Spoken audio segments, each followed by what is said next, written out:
বাংলাদেশের 3 দিকে হিন্দু দেশ আছে না নাই, যাকে আমরা বলি ভারত। এই ভারত কিছুদিন হলে খুব গরম দেখাচ্ছে, গরম কেনা বলে। ওদের ধারণা আমরা সংখ্যায় বেশি, মুসলমানের সংখ্যা কম। আরে মালওয়ানের বাচ্চারা শুনে না, সংখ্যা দিয়া ইমানের বিচার হয় না, ধরে কোন কথা ঠিক না। কারণ তোমরা তাকে ভগবান বলো, ভগবানের ভ বাদ দিলে গবানের কোনো অর্থ ডিকশনারিতে নেই। গবানের গ বাদ দিলে বান মানে বন্যা, দুনিয়ার কোনো মানুষ চায় না। বা বাদ দিলে নো মানে ভগবান নাই। অনেকে বলবেন হুজুর ভগবান নাই করেন আপনি, তাহলে আপনারা দুর্গা পূজার সময় মূর্তি পাহারা দিলেন কেন? আমি ওয়াজ করার সাথে সাথে একজন খাড়া হয়েছে, ওই শালা হলো গুজব লীগ, জোরে কোন কি লীগ। এখনো কিন্তু মাহফিলে কিছুটা আফসোস লীগ, গুজব লীগ, হতাশা লীগ সাইডে সাইডে থাকে, জোরে কোন থাকে। ও আমারও বলতেছে হুজুর যদি ভগবান নাই থাকে তাহলে আপনারা মূর্তি পাহারা দিলেন কেন? আমি কইলাম 6 আগস্টে বাংলাদেশে কোনো মূর্তি ছিল না, সব মূর্তি ভাঙ্গা দিয়েছে, তোর এখন কথা ঠিক কিনা? মুসলমানের মধ্যে কেউ মূর্তি বানালে আমরা সেইটা রাখবো না, কারণ আমাদের জাতির পিতা হলো হযরত ইব্রাহিম, যখন ঠিক কিনা? ইব্রাহিম আলাইহিস সালাম কি মূর্তি পাহারার লোক না ভাঙ্গার লোক? তা আমরা দিলাম কেন? আমি বললাম আমরা মূর্তি পাহারা দেইনি, আমরা ষড়যন্ত্র পাহারা দিয়েছি, যখন কথা ঠিক কিনা? কারণ ওই ভারত যে কোনো একটা অজুহাতে ভারতের অনেক মুসলমান আছে তাদেরকে নির্যাতন করতে পারে। পৃথিবীর যেখানেই মুসলমান থাক আমরা চাবো আল্লাহ যেন তাদেরকে ভালো রাখে, যেরকম ঠিক কিনা? আমরা আল্লাহর প্রশংসা করার কারণ হলো আল্লাহ কোনো ভগবানের দলে, ঈশ্বরের দলে, গডের দলে না পাঠাইয়া সরাসরি আল্লাহর দলে আমাদের কবুল করেছেন। খুশি না বেজার? আল্লাহু লা ইলাহা ইল্লা হুয়াল হাইয়ুল কাইয়ুম। যদি মন চায় আলিফ বাদ দেন, লিল্লাহি মা ফিস সামাওয়াতি ওয়াল আরদ। আবার যদি মন চায় আর একটা লাম বাদ দেন, লাহুল মুলকু ওয়া লাহুল হামদ। আবার যদি মন চায় লাম বাদ দেন, হুয়াল্লাহুল্লাযী লা ইলাহা ইল্লাহু। ভাগ্য করে এমন একটা আল্লাহ পাইছি যার সব কিছু বাদ দিলেও আল্লাহ বাদ পড়ে না। মুসলমানের আল্লাহ হলো সদা বিরাজমান, যেরকম ঠিক কিনা? খুশি না বেজার? সে আল্লাহর দলে ইসলামকে গ্রহণ করে মুসলমানের ঘরে আল্লাহ আমাদের কবুল করেছেন, এই জন্য শুকর গুজার করছি। সকলে বলি আলহামদুলিল্লাহ। আছেন আমার মুক্তার, আছেন আমার বারিস্টার, সেই বিচারের হাইকোর্টেতে তিনি আমায় করবেন পার। আমি পাপী রাসূল জাবিন্দার।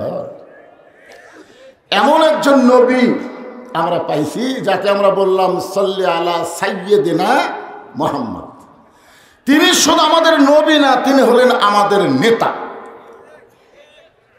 হযরত হুসাইন রাদিয়াল্লাহু তাআলা আনহু যখন বসে আছেন, এমন সময় ইয়াজিদের কিছু লোক হুসাইন রাদিয়াল্লাহর কাছে এসে বলতেছেন যে খামাখা গন্ডগোল করে লাভ কি? যেরকম দীর্ঘদিন হাসিনা বলেছে বাংলাদেশে যারা কোরআনের শাসন চায় এরা গন্ডগোল করে। আসলে বলেন তো, কোরআন দিয়ে যারা বাংলাদেশ চালাবার চায় তারা কি গন্ডগোলের লোক? জোরে বলেন, তারা কি গন্ডগোল চায়? এই যখন হাসিনা পলায় গেল, আপনার বলেন তো কোরআনের দলের কোনো একটা কর্মী গন্ডগোল করছে? কারা করছে? কারা করছে? আমাদের কাহালুতে আওয়ামী লীগের সমস্ত ব্যবসা প্রতিষ্ঠান কাড়ে দিছে, পুড়ে দিছে, এর মধ্যে একটাও কোরআনের দলের মানুষ নেই। এনারা গন্ডগোল চায় না, এনারা শান্তি চায়, ধরে কোন ঠিক কিনা? তো ইয়াজিদের লোকজন এসে বলছে যে হোসাইন খামাখা গন্ডগোল করে লাভ কি? তোমার নানা হলো বিশ্ব নবী, তোমার বাবা হলো বিশ্ব আলেম, তোমার মা হলো খাতুনে জান্নাত। ইয়াজিদের লোকেরা বুঝাইতেছে যে তুমি গন্ডগোল কেন করবা? তোমার নানা হলো বিশ্ব নবী, তোমার বাপ হলো বিশ্ব আলেম, তোমার মা হলো খাতুনে জান্নাত। এমন একটা ঘর থেকে আল্লাহ তোমাকে দুনিয়াতে পাঠাইছে, খালি বসে থাকলি তুমি হাদিয়া পাবা। হাদিয়া হাদিয়া। আজকে বাংলাদেশে পীর সাহেবরা আছে না নাই? আপনারা বলেন তো, এরা কি ইসলামী আন্দোলনের পক্ষে না বিপক্ষে? কেন? 3 দল সবসময় ইসলামী আন্দোলনের বিপক্ষে। তার মধ্যে একটা দল হলো ধর্ম নিয়ে যারা ব্যবসা করে, যেরকম কথা ঠিক কিনা। 2 নম্বর হলো যারা পুঁজিপতি, কোরআনের আইন চললে সুদ বন্ধ হবে, যাকাত ভিত্তিক অর্থনীতি চালু হবে, যেরকম কথা ঠিক কিনা। ওরাও বিরুদ্ধচারণ করে। আর একটা হলো ইয়াজিদের মতন রাষ্ট্রীয় শক্তি। এরা সবসময় মনে করে যে কোরআন চালু হলে তো আমাদের দিন শেষ। কয় শ্রেণী কইলেন? সঙ্গে সঙ্গে হোসেন দাঁড়িয়ে গেলেন। এতক্ষণ কি আছিলেন? বসে আছিলেন। এবার দাঁড়িয়ে বললেন, রে ইয়াজিদের চামচারা। কার চামচা? তোমরা যদি আল্লাহর বান্দা হতে তাহলে এইরকম প্রশ্ন করতে না, আমার নানা শুধু বিশ্ব নবী না, আমার নানা হলো বিশ্ব নেতা। শুনলাম? আপনারা বলেন তো, আমাদের নবী কি শুধু বিশ্ব নবী না বিশ্ব নেতা? আজকে বাংলাদেশে বিশ্ব নবীকে বিশ্ব নেতা যারা না মানে, তারা সাধারণ মানুষকে নেতা বানায় তার পিছনে চামচা হয়ে ঘোরে। ধরে কোন কথা ঠিক কিনা? আপনাকে এসপি হাবিব আরো বহু চামচা ছিল কিছু না? আমাকে মাঝে মধ্যে মোবাইল করে বলতে, হুজুর শেরপুরে যদি ওয়াজ করবার চান, আমাকে এমপির বিরুদ্ধে কিছু বলা যাবে না। আমি বললাম, তোদের এমপির বিরুদ্ধে একটা কথাও বলি না, আমি ইয়াজিদের বিরুদ্ধে বলি, ফেরাউনের বিরুদ্ধে বলি, আবু জাহেলের বিরুদ্ধে বলি, তোদের এমপির গাও লাগে কেন? যখন কথা ঠিক কিনা? আপনারা বলেন তো, আমি 15.5 বছরে ডাইরেক্ট কোনো ওয়াজ করছি? অ্যাঙ্গেলে। আমার ওয়াজ হলো অ্যাঙ্গেলে। কিন্তু 5ই আগস্টের পর অ্যাঙ্গেলের দিন শেষ, এখন ডাইরেক্টের বাংলাদেশ। জোরকার কথা ঠিক কিনা? আমার মতন বক্তা আর অ্যাঙ্গেলে কোনো ওয়াজ করবি না, যা আমার হবে ডাইরেক্ট। যদি পারো থানার ওসি এসে মাহফিল বন্ধ করে দাও, দেখি তোমার উরেত কত মোটা হচ্ছে। জোরকার কথা ঠিক কিনা? আসো আসো, এখন এসে পাহাড়ে দেওয়া রাখবে, মাহফিল বন্ধ করার সাহস কারো থাকবে না। জোরে কোন ঠিক কিনা? হ্যাঁ, একটু মনোযোগ দেন। হোসেন রাদিয়াল্লাহু বললেন, রে ইয়াজিদের চামচারা, তোমরা যদি আল্লাহর বান্দা হতে তাহলে আমার বাবা কি শুধু বিশ্ব আলেম বলতা না, আমার বাবা হলো বিশ্ববীর।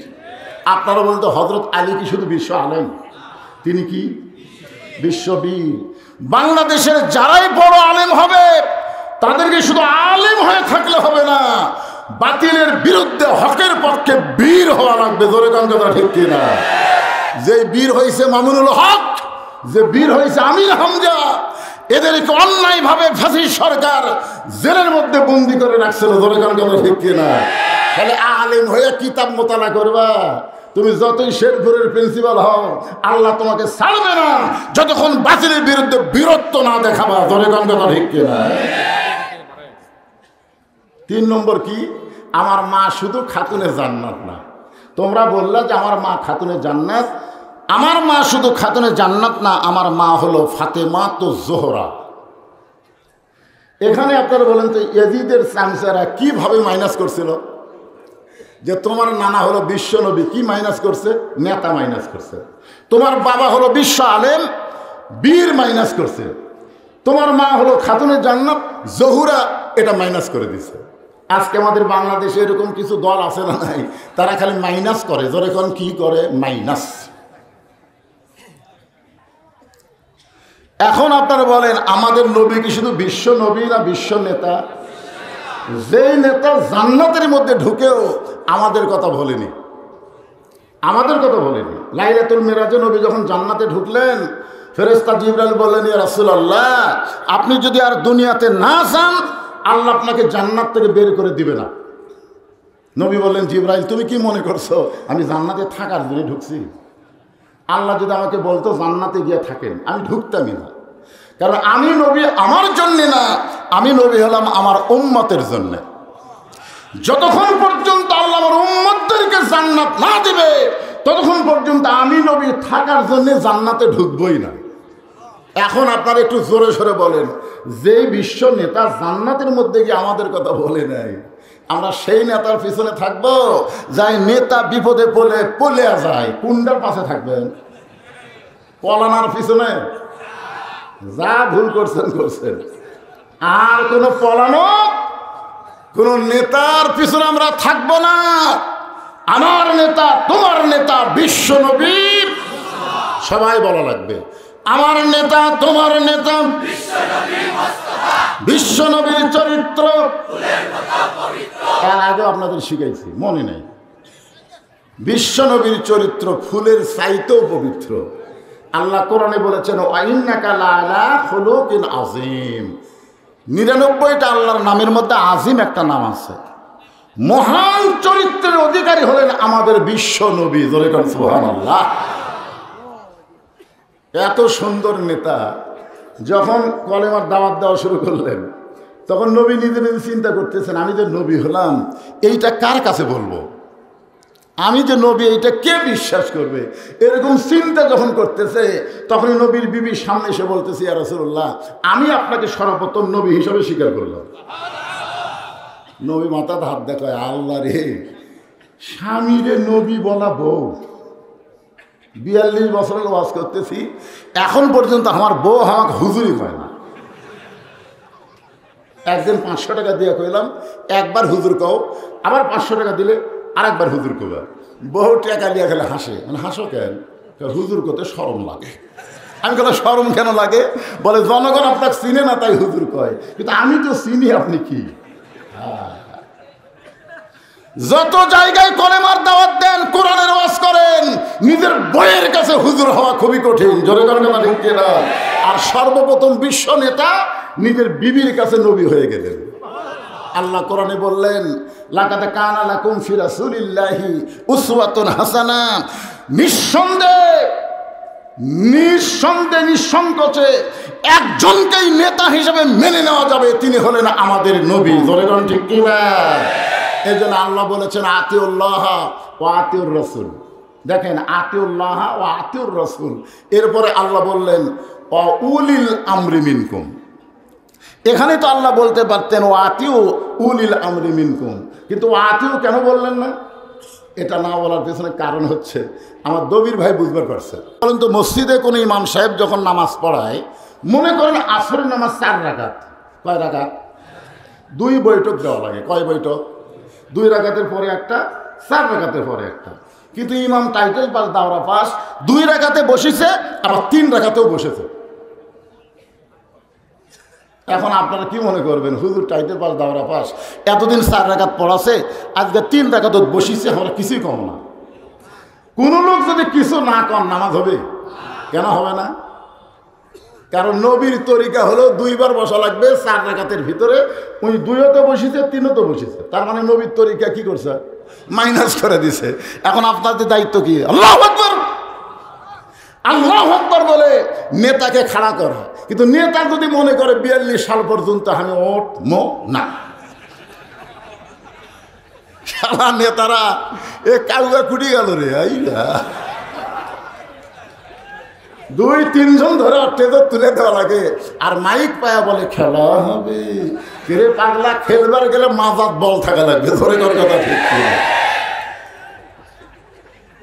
কই পলাবো না রে, পলাবি না। ফখরুলের বাড়ির নাকি যাবি? বর্তমান ফখরুল সাহেব যেরকম কথা বলতেছে মনে হয় ওবায়দুল কাদেরের সাথে মিল দিছে। কারণ বিএনপির ফখরুল ইসলাম মাঝে মধ্যে খুব বেয়াসাইজা কথা বলতেছে। ধরে কোন কথা ঠিক কিনা? ইসকনকে নাকি নিষিদ্ধ করা যাবে না, ইসকনকে নিষিদ্ধ করা যাবে না। তারপরে প্রথম আলো ডেইলি স্টারের পক্ষে কথা বলতেছে। আমি বিএনপিদের বলবো শহীদ জিয়ার আদর্শকে ভুলবেন না, শহীদ জিয়ার আদর্শকে গ্রহণ করে দল করেন, আপনাদের মাঝেও ইসলামের পুরোপুরি ভাব চলে আসবে। ধরে কোন কথা ঠিক কিনা? হ্যাঁ, এ ফখরুল কে রে? আগে কোন দল করছে? এক খোঁজা দরকার। কি বুঝতেছেন? পলাবি না, পলাইনি। এখন লোকমা দিছে, ইমাম সাহেব মনে করতেছে আমি একটা নেতা মানুষ, টাইটেল পাস দাওরা পাস, আমি উঠবো না। এখন আপনারা বলেন তো মুসল্লিরা কার পক্ষে যাবে? নেতার পক্ষে না যে লোকমা দিছে তার পক্ষে? কথা কয় না। তার মানে কি বুঝলেন? নেতা তোমার পিছনে আমরা ততক্ষণ আনুগত্য করব যতক্ষণ তুমি আল্লাহর হুকুম নবীর তরিকা মোতাবেক নামাজ পড়াবা। তুমি নবীর তরিকা বাদ দিয়ে ইচ্ছা মতো উঠবস করবা, তোমাকে আমরা মানব না। অউলিল আমরি মিনকুম দিয়ে আল্লাহ বুঝাইলেন, আমিরদেরকে ততক্ষণ পর্যন্ত মানা যাবে আমিরেরা যতক্ষণ নবীর তরিকা মোতাবেক চলবে। যখন কথা ঠিক না, খুব খেয়াল করে শুনবেন। তো এখন আমরা সবাই আল্লাহর কোরআন অনুযায়ী বাংলাদেশ যদি চলাবার চাই, আমাদের করণীয় কি? এইটাকে সামনে নিয়ে আমি যে আয়াতে কারিমা তেলাওয়াত করেছি আপনাদের সামনে আলোচনা করব। আয়াতটা আর একবার তেলাওয়াত করি।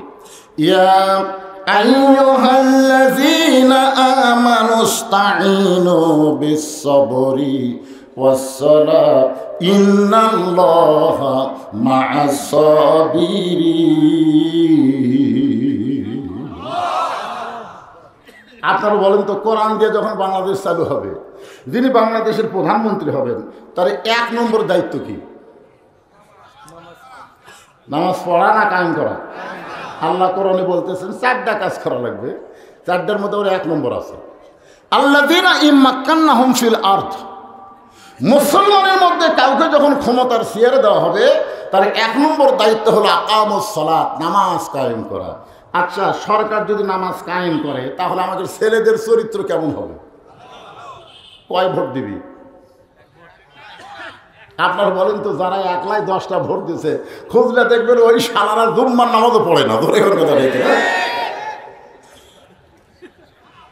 কারণ আল্লাহ কোরআনে বলতেছেন ইন্না সালাতা তানহা আনিল ফাহশাই ওয়াল মুনকার, একমাত্র নামাজই পারে মানুষকে যাবতীয় খারাপি থেকে, অশ্লীলতা থেকে বাঁচায় দিতে। ধরে কারণ সুবহানাল্লাহ। তাহলে সরকারের দায়িত্ব কি? নামাজ কায়েম করা। আমাদের ছেলেগুলো যদি নামাজ ধরে, ওর কাছে যতই 4G 5G মোবাইল থাক, ওই অকাম করবি না। করবার গেলেই মনে হবে কেউ না দেখলেও তোমাকে আল্লাহ দেখতেছে রে। সুবহানাল্লাহ কন্যা, সেই নামাজকে নিয়ে আজকের আলোচনা হবে। আমার মা বোনেরা যারা পর্দার অন্তরে বসে আছেন, আপনারাও মনোযোগ দিয়ে শুনবেন। 1 নম্বর হলো নামাজ। আল্লাহ বলতেছেন, যদি তোমরা কিছু পাওয়ার চাও, তাহলে ধৈর্য আর নামাজের ভিতর দিয়া চাও। নামাজ শুধু পড়লে হবে না, সেই নামাজের মধ্যে ধৈর্যের শিক্ষা নেওয়া লাগবে। একটু মনোযোগ দিয়ে শুনবেন। নবী যখন মক্কায় ছিলেন তখন নামাজ পাইছেন, কিন্তু নামাজ কায়েম করতে পারেন নাই। নবী কিন্তু নবুয়তের 10ম বৎসরে মেরাজ হয়েছে, ওই মেরাজের মধ্যেই নবী 5 ওয়াক্ত নামাজ পাইছেন। এই নামাজ পাওয়ার পর 3 বছর তিনি মক্কায় ছিলেন, কিন্তু নামাজ কায়েম করতে পারেন নাই। নামাজ কায়েম করার জন্য আল্লাহ তাআলা নবীকে হিজরত করে মদিনায় পাঠিয়ে দিলেন। মদিনায় যাওয়ার পরে নবী যখন মদিনাকে রাষ্ট্র ঘোষণা করলেন, নবী যখন প্রেসিডেন্ট হয়ে গেলেন, ওই সময় নামাজ কায়েম করলেন। সুবহানাল্লাহ বলেন না কেন? কারণ মক্কাত নামাজ পাশে নবী আসলো ইমাম, আর আবু জেহেল হচ্ছে নেতা। নবী দেখলো না রে, হুজুররা যত ইমাম হোক, আর আবু জেহেল মার্কা মানুষ যখন নেতৃত্বের আসনে থাকবে, তখন নামাজ পড়া যাবে, কিন্তু নামাজ কায়েম করা যাবে না। নামাজ কায়েম করতে গেলে কি লাগবে? ইসলামী রাষ্ট্র লাগবে ভাই, কোরআনের রাষ্ট্র লাগবে। নবী নামাজ কায়েম করলেন, আসরের নামাজ। 5 ওয়াক্ত নামাজের মধ্যে একটা নামাজ হলো আসরের নামাজ। যেরকম কি নামাজ? আসরের নামাজ। হ্যাঁ, এই 5 ওয়াক্ত নামাজের মধ্যে আসরের নামাজের গুরুত্ব কিন্তু খুব ভালো। এই জন্য আসরকে বলা হয় সালাতুল ওস্তা। আসরের আগেও 2 ওয়াক্ত, আসরের পরেও 2 ওয়াক্ত। হযরত বেলাল আসরের আযান দিলেন। পৃথিবীর সর্বশ্রেষ্ঠ মুয়াজ্জিন হলো হযরত বেলাল। দুনিয়ার মুয়াজ্জিন আযান দেয়, সে আযান মুসল্লির কানে ঠিক মতো যায় না। আর হযরত বেলাল যখন আযান দেয়, ওই আযান আল্লাহর আরশ পর্যন্ত পৌঁছে যায়। আপনারা বলেন তো, সব মুয়াজ্জিনের চাইতে বেলালের আযানের গুরুত্ব কেন বেশি? আমার এলাকার এক মুয়াজ্জিন আমারে কয়, হুজুর, এই ফজরের আযান দিবার গেলে মুসল্লি না আসলেও কুত্তে আসে। ধরে এখন কি আসে? যে আজান শুরু করি, এই কুত্তারা যে কুত থাকে, দৌড়ে সেখানে মসজিদের জানলার কাছে পাও তুলে করে। তো হুজুর, এই কুত্তাগুলো আমার আজানের লোকমা দেয় কেন? মানে আমি আজান দিবার ছেলে মাইকও তো এই কুত্তার শব্দ যায়। আমি আমাকে বললো, হুজুর এমন কোনো দোয়া আছে যে দোয়া দেওয়া কুত্তে আসবে না? আমি বললাম, মুয়াজ্জিন সাহেব, কুত্তে আসবে না, একটা দোয়া আছে। বলে, হুজুর সেই দোয়াটা কি? আমি বললাম, আপনার ছেলে মেয়ে আছে? কয় হ্যাঁ। ওরা কি নামাজ পড়ে? তোর কাছে না হুজুর, আমি তো নামাজের আজান দেবার যাই, মাস গেলে 5,000 টাকার আশা, কিন্তু আমার ছেলেরা তো কম্বল ছাড়ে না হুজুর। আমি বললাম এই জন্যই কুত্তা লোকমা দিছে যে ওই ব্যক্তির চাইতে উত্তম কোনো ব্যক্তি নাই। আল্লাহ কোরআন শরীফের মধ্যে বলেছেন, ওমান আহসানু কওলাম মিম্মান দাআ ইলাল্লাহ ওয়া আমিলা সালিহান ওয়া ক্বালা ইন্নানী মিনাল মুসলিমিন। ওই ব্যক্তির চাইতে উত্তম কোনো ব্যক্তি নাই যে ব্যক্তি মানুষকে আজান দেয়, আল্লাহ রাস্তায় ডাকে, সে শুধু ডাকে না, নিজে নেক আমল করে এবং সে যে মুসলমান আত্মসমর্পণকারী এইটা পরিচয় দেয়। ধরে কোন সুবহানাল্লাহ। আপনি কি জানেন না, কু আনফুসাকুম আহলিকুম নারা, জাহান্নামের আগুন থেকে বাঁচতে গেলে একলা বাঁচলে হবে না, আহালদের নিয়ে বাঁচা লাগবে। এই জন্য কুত্তা বুঝবার পারছে, এই কারণেই লোকমা দেয়। আপনারা বলেন তো হযরত বেলাল কি সেই রকম মুয়াজ্জিন নাকি? এই ধরে কারণ সেই রকম মুয়াজ্জিন, আল্লাহর আরশ পর্যন্ত তার আজানের ধ্বনি আল্লাহ পৌঁছায় দেয়। সেই বেলাল আসরের আজান দিয়েছে, চারিদিক থেকে সাহাবীরা পঙ্গপালের মতো মসজিদ নববীর মধ্যে ঢুকে গেছে। যখন নামাজের সময় হয়েছে, আল্লাহর নবী মেহরাবের মধ্যে ঢুকেছে, হযরত বেলাল নামাজের আকামত শুরু করলেন। ইমাম যখন মেহরাবের মধ্যে ঢুকবে তখন মুয়াজ্জিন আকামত দিবে। কতকামাতি সালা না বলা পর্যন্ত ইমাম কেবলামুখী হবার পারবে না। আমার কথাটা দিয়ে খেয়াল করবেন, ইমাম মানে কি শুধু মসজিদের ইমাম না, ইমাম মানে হচ্ছে নেতা। এখন ইমামকে দেখা লাগবে যে আওয়ামী লীগেরা কি সামনে কাতার করতেছে, বিএনপি কি 2 নম্বরের ডান আছে, জাতীয় পার্টি 3 নম্বর কাতারে, আর যুদ্ধ অপরাধী জামাত হলো 4 নম্বর। ইমাম মানে কি? কথা কান, ইমাম মানে কি? দেখা যাচ্ছে একটা কালো মানুষের কাছে একটা ফর্সা মানুষ দাঁড়াবার চাচ্ছে না, একটা গরিবের কাছে একটা ধনী দাঁড়াবার চাচ্ছে না। আল্লাহ রাসূল বলেছে, আবু বকর তোমার কাছে বেলালকে দাঁড়ানোর সুযোগ দাও, ওসমান তোমার কাছে আম্মারকে দাঁড় করাও। ধরে কোন সুবহানাল্লাহ। একজন লম্বা, একজন খাটো, একজন ধনী, একজন গরিব, একজন কালো, একজন ফর্সা, সব কাতারবদ্ধ হয়ে দাঁড়াও। যতক্ষণ কাতার সোজা না হয়েছে ততক্ষণ নবী কেবলামুখী হয়নি। হযরত বেলাল যখন আকামত শুরু করলেন, এমন সময় নবী দেখলেন সামনে কাতারে একজন সাহাবী বসে আছেন, একজন সাহাবী বসে আছেন। আল্লাহ নবী সঙ্গে সঙ্গে কোরআন থেকে তেলাওয়াত করলেন, কুমু লিল্লাহি কানিতিন। আয়াতের বাংলা অর্থ কি জানেন? আপনারা কোরআন শরীফ তেলাওয়াত শুনলে কিছুই কর না কেন? আল্লাহু আকবার কর না আপনারা? আপনারা কোন দলের মানুষ বারে? বাংলাদেশে 2টা বড় দলে সহজ আল্লাহু আকবার কয় না, একটা হলো আওয়ামী লীগ, একটা হলো বিএনপি। আপনার কি এই 2 দলের লোক? দেখবেন এদের মিছিল মিটিংয়ের মধ্যে আল্লাহু আকবার আছে, কথা কর না কেন আছে? অথচ মুসলমান হিসেবে জানা দরকার, যখনই জন্ম নিয়েছেন আপনার ডান কান্দে আজান, বাম কান্দে আকামত। যখন আপনি মারা যাবেন আপনার লাশ সামনে নিয়ে ইমাম সাহেব আল্লাহু আকবার বলে নিয়ত বানবে। ধরে কোন ঠিক কিনা? তা আমরা তো আল্লাহু আকবারেরই দল। কোরআন শরীফ শুনলে কেন আল্লাহু আকবার বলবেন? ওয়াইযা তুলিয়াত আলাইহিম আয়াতুহু জাদাতুহুম ঈমানান। আল্লাহর কোরআনের তেলাওয়াত শুনলে আল্লাহ মানুষের ঈমান বাড়ায়া দেয়। এই জন্য যখনই কোরআন তেলাওয়াত হবে, জোরে পারেন আসতে পারেন আল্লাহু আকবার বলবেন। তবে জোরে বললে শয়তান বেদার হয়, এত জোরে দৌড় দেয়, রাসূল বলেছেন শয়তানের পিছন দিক দিয়ে বাতাস বের হয়। এই জন্য একটু আল্লাহু আকবার বলতে আপনাদের আপত্তি আছে? লিল্লাহি তাকবীর। আল্লাহ নবী বললেন, কুমু লিল্লাহি কানিতিন, দাঁড়াও। কতকামাতি সালা বেলাল বলতেছে, এরপরেও তুমি সামনে কাতারে বসে আছো কেন? দাঁড়াও। কারণ নামাজের ভিতরে বাহিরে যে কয়টা ফরজ, তার মধ্যে একটা ফরজ হলো দাঁড়িয়ে নামাজ পড়া। জোরে কোন কি পড়া? কথা কয় না। যারা সিয়ারে নামাজ পড়েন, যারা সিয়ারে নামাজ পড়ে, আমি তাদেরকে বলবো, ভাই সিয়ারে নামাজ পড়ার কথা কোরআন হাদিসের কোনো জায়গাতে নেই। আপনি পারলে বসে পড়েন, যদি দাঁড়াবার না পারেন বসে পড়েন, না যদি পারেন শুয়ে থেকে পড়েন, তাও সিয়ারে বসা যাবে না। কারণ কুমু লিল্লাহি কানিতিন, কানিতিন শব্দের অর্থ হচ্ছে পরিপূর্ণ আনুগত্য। সিয়ারে বসলে আনুগত্য হয়। আপনি কার কাছে আইছেন? নামাজ কার কাছে আইছেন? আল্লাহর কাছে। তো আল্লাহর কাছে সিয়ারত বসা কেমন লাগে? আল্লাহ রাসূল বললেন, দাঁড়াও। সাহাবী বললেন, ইয়া রাসূলুল্লাহ, হযরত বেলাল যখন আকামত শুরু করেছে, এমন সময় আমি দাঁড়াবার চাই, কিন্তু আমার দেহে এত দুর্বল হয়ে গেছে, আজকে 3 দিন হয়ে গেল আমার দেহের মধ্যে কোনো খাবার পড়ে নাই। এই না খাওয়ার কারণে আমি এত দুর্বল হয়ে গেছি। ইয়া রাসূলুল্লাহ, আমি দাঁড়াবার চাই কিন্তু দাঁড়াবার পারতেছি না। সঙ্গে সঙ্গে আল্লাহ নবী বললেন, ওসমান। নবী যখন মদিনার রাষ্ট্রপতি ছিলেন, ওই সময় নবীর কয়েকটা মন্ত্রী ছিল। ধর্মমন্ত্রীর নাম হলো আবু বকর। জোরে কোন ধর্মমন্ত্রীর নাম কি? সবাই একটু হাঁ করেন। ধর্মমন্ত্রীর নাম কি? আইনমন্ত্রী হলেন হযরত উমর, আইনমন্ত্রী হলেন হযরত উমর, আর শিক্ষামন্ত্রী হলেন হযরত আলী, আর অর্থমন্ত্রী হলেন ওসমান গনি।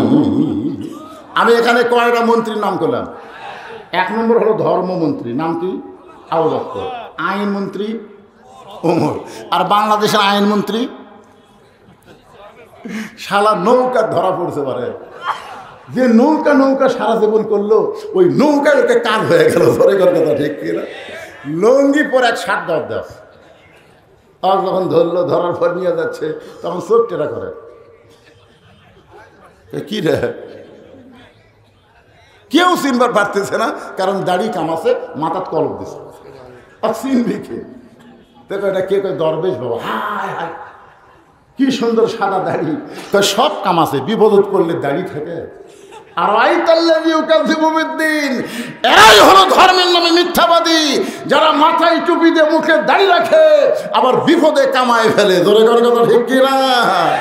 এত বিপদ গেছে, আল্লাহর কোরআনের দলের লোকেরা কি দাড়ি কামাছে? ধরে কেন দাড়ি কামাছে? হ্যাঁ। আইনমন্ত্রী আনিসুল হক আইনের নামে যত অন্যায় করেছে আমাদের বাংলাদেশে, ভালো ভালো মানুষগুলোকে অন্যায়ভাবে জেলের মধ্যে ঢুকাইছে, এমনকি অনেককে জেলের মধ্যে থেকে ফাঁসির মঞ্চে নিয়ে গেছে। জোরে কোন কথা ঠিক কিনা? এই আইনমন্ত্রী। 1 নম্বর ধর্মমন্ত্রী হও আবু বকর। আপনারা একটু চিন্তা করে দেখেন, আল্লাহ নবী ধর্মমন্ত্রী আবু বকরকে কেন বানালেন? কারণ ধর্মমন্ত্রীর সাথে আবু বকরের চরিত্রের মিল আছে। সাল্লাল্লাহু আলাইহি। একদিন ফেরেশতা জিবরাইল মসজিদ নববীর মধ্যে এসে বলে, ইয়া রাসূলুল্লাহ, আল্লাহ পাক আপনাকে সালাম দিয়েছে। সঙ্গে সঙ্গে নবী খুশি হয়ে বললেন, ওয়া আলাইকুম আসসালাম ইয়া আল্লাহ। জিবরাইল বলতেছে, ইয়া রাসূলুল্লাহ, শুধু আল্লাহ পাক আপনাকে সালাম দেয়নি, আপনার ধর্মমন্ত্রীকেও আল্লাহ সালাম দিয়েছে। নবী বলেন, জিবরাইল, আল্লাহর ওহী নিয়ে তুমি আমার কাছে আসো, তুমি না হয় আল্লাহর সালাম আমাকে দিলে, কিন্তু আমার আবু বকরের কাছে আল্লাহর সালাম কে দিবে? জিবরাইল বলতে, তো হুজুর আমার যাওয়ার সুযোগ থাকলে আমি দিতাম, কিন্তু আমার তো যাওয়ার সুযোগ নাই। এখন আল্লাহর সালাম আপনাকেই আবু বকরের কাছে পৌঁছাতে হবে। আল্লাহ রাসূল বললেন, জিবরাইল, কোন আমলের কারণে আরশের আল্লাহ আবু বকরকে সালাম দেয় তুমি কি বলতে পারো? জিবরাইল বলতেছে, ইয়া রাসূলুল্লাহ, আমি জানি না। রাসূল বলতেছে, আমিও জানি না। জিবরাইল বলতেছে, হুজুর আপনিও জানেন না, আমিও জানি না কোন আমলের কারণে আল্লাহ আবু বকরকে সালাম দেয়। যদি আপনি জানতে চান তাহলে একটু তদন্ত করে জেনে নেন। দুনিয়ার সবাই যখন ঘুমায় গেছে, এমন সময় আল্লাহ নবী আবু বকরকে কেন আল্লাহ সালাম দিছে, এইটা তদন্ত করার জন্য চুপি চুপি আবু বকরের বাড়ির কাছে গিয়ে দেখে ঘরের ভিতর থেকে ছোট বাচ্চার মতন ফোঁপায় ফোঁপায় কাঁদতেছে। কে কান্দে এমন করে? আর একটু জানলার কাছে গিয়ে নবী কান ফেলায় শোনে, যে কাঁদতেছে সে আর কেউ না, 1 নম্বর জান্নাতি হযরত আবু বকর। এই দুনিয়াতে 10 জনকে জান্নাতের সার্টিফিকেট দেওয়া হয়েছে। কয়জন আপনারা জানেন না? আশারে মুবাশশারা জানেন? নাম জানেন? খালি 10 জন সাহাবী করলে হবে না, তোদেরকে নামও জানা লাগবে। এই ছেলেরে, ভারতের কয়টা নায়ক নায়িকা তাই তোমরা কবর করো। মেসি নেইমারের নাম তোমাদের ভিতরে মুখস্থ থাকে। আর আশারে মুবাশশারা ইমাম মালিক বলেছেন, এই 10 জন সাহাবীর নাম সবসময় যারা মুখস্থ বলতে পারবে, ওই ব্যক্তিরা যখন মৃত্যুর বিছানায় দুর্বল হয়ে পড়বে, এই 10টা সাহাবীর রুহানি তাওয়াজ্জুহ আল্লাহ তার প্রতি নাজিল করে ইমানের কালেমা তার মুখে আল্লাহ জারি করে দিবে। কয়জন? নাম কোন? 1 নম্বর আবু বকর, 2 নম্বর ওমর, 3 নম্বর ওসমান, 4 নম্বর আলী, 5 নম্বর আব্দুর রহমান ইবনে আওফ, 6 নম্বর হলো জুবাইর, 7 নম্বর তালহা, 8 নম্বর সাদ ইবনে আবি ওয়াক্কাস, 9 নম্বর হলো আবু সাঈদ, আর 10 নম্বর হলো উবাদা ইবনুল জাররাহ। আল্লাহ রাসূল বলেছেন, আমার সমস্ত উম্মতের নেকি যদি এক পাল্লায় দেওয়া হয়, আর আবু বকরের এক রাতের নেকি যদি অন্য পাল্লায় দেওয়া হয়, সমস্ত উম্মতের নেকির চাইতে আবু বকরের নেকির ওজন বেশি হবে। সেই মানুষ কাঁদতেছে, আশ্চর্য। কেরে সবাই ঘুম পাড়ে, আমার আবু বকর এমন করে কান্দে কেন? নবী কিছুই বললেন না। ফজরের নামাজ পর সালাম ফিরাই নবী সাহাবীর দিকে মুখ ঘুরালেন। নবী মুখ ঘুরাই দেখে আবু বকরের চোখ দুইটা রক্তের মতন লাল। রাসূল বলে, আবু বকর, তোমার সঙ্গে আমার গোপন কিছু গল্প আছে। যেই মাত্র রাসূল বলেছেন তোমার সঙ্গে আমার গোপন কিছু গল্প আছে, সমস্ত সাহাবীরা মসজিদ থেকে বের হয়ে যাচ্ছে। জোরে কোন সুবহানাল্লাহ। যেই বলছে তোমার সঙ্গে আমার গোপন কিছু গল্প আছে, সাহাবীরা বুঝতেছে যে আমরা থাকলে তো আর গোপন গল্প হবে না। এই জন্য সব সাহাবী মসজিদ থেকে বের হয়ে যাচ্ছে। নেতা কারে কয় চিন্তা করেন। এখন যদি ইমাম সাহেব বলে, মুয়াজ্জিন সাহেব তোমার সঙ্গে আমার গোপন কিছু গল্প আছে, তখন মুসল্লিরা বলবে, হুজুর তাহলে মুয়াজ্জিন কে আপনি বেড়া যান, আপনি বেড়া যান। কারণ বেতন দিয়ে ইমাম থসে তো নেতাগিরি মানে না। জোরে কোন কথা ঠিক কি না? এখনকার কত ইমাম মসজিদের মুতল্লির চামচা হচ্ছে। একটু মনোযোগ দেন। যেই মাত্র নবী বলেছেন আবু বকর তোমার সঙ্গে আমার গোপন কিছু গল্প আছে, সঙ্গে সঙ্গে সমস্ত সাহাবীরা বাহিরে চলে গেছে। আল্লাহ নবী বলেন, আবু বকর তুমি কি বলতে পারো এমন কি আমল করেছো যে আমল করার কারণে আরশের আল্লাহ তোমাকে সালাম দেয়? যেই কইছে আবু বকর ঠাস করে পড়ে গেছে। রাসূল বলতেছে আরশের আল্লাহ তোমাকে সালাম দেয়। এই কথা শোনার পরে তুমি খুশি হবা, এমন করে কাঁদতে কাঁদতে পড়ে গেলে। আবু বকর বলে, হুজুর আমি জানি না হুজুর, এই অধমের এমন কি আমল যে আমলের কারণে আল্লাহ আমাকে সালাম দিল, আমি তো জানি না হুজুর। আজকে আমাদেরকে এমপি সালাম দেয়, এই প্রধানমন্ত্রী হাসিনা মাঝে মধ্যে সালাম দেয় না। একদিন একটা নম্বর থেকে আমাকে সালাম দিল, আমি প্রধানমন্ত্রী আপনাকে সালাম দিচ্ছি। আমি কেবল আলাইকুম সালাম, আমারটা শোনে না, খালি কইয়াই যায়। আয় কি খুশি রে, প্রধানমন্ত্রী আমাকে সালাম দিয়েছে, আল্লাহ সালাম দিয়েছে। এইটা শোনার পর আবু বকর যখন পড়ে যায়, এমন সময় নবী আবু বকরের কপালে চুমা দিয়ে বলে, আবু বকর আমার কাছে গোপন করো না বাজান, এমন কি আমল করো যে আমল করার কারণে আরশের আল্লাহ তোমাকে সালাম দেয়? আবু বকর বলে, রাসূলুল্লাহ আপনি যখন জানতে চান তাহলে শোনেন। সবাই যখন ঘুমায় যায়, তাহাজ্জুদের নামাজের সময় আমি চেতন পাই। আমি তাহাজ্জুদের নামাজ আদায় করে ফজরের নামাজের একটু সময় বাকি থাকে, ওই সময়ের ভিতরে আমি আল্লাহর মুরাকাবায় যখন নিজকে ডুবাই দিলাম, এমন সময় কে যেন বলতেছে, আজকে হাসরের ময়দানে সবাই জাহান্নামে যাবে, সবাই জান্নাতে যাবে, শুধু একজন ব্যক্তি যাবে জাহান্নামে। আজকে হাসরের ময়দানে সবাই জান্নাতে যাবে, শুধু একজন ব্যক্তি যাবে জাহান্নামে। আবু বকর বলে, আমার এত ভয়, ওই একজন ব্যক্তি যদি আবু বকর হয়। সঙ্গে সঙ্গে নবী আবু বকরকে বুকের মধ্যে নিয়ে বলতেছে, ইন্না আকরামাকুম ইনদাল্লাহি আতকাকুম, যার কলিজার মধ্যে আল্লাহর যত বেশি ভয়, তার জন্য আরশের আল্লাহর সালাম হয়। এখন বলেন ধর্মমন্ত্রী হিসেবে আবু বকর কেমন? নামই ঠিক আছে তো। আইনমন্ত্রী হিসেবে হযরত ওমর কেমন? ভালো।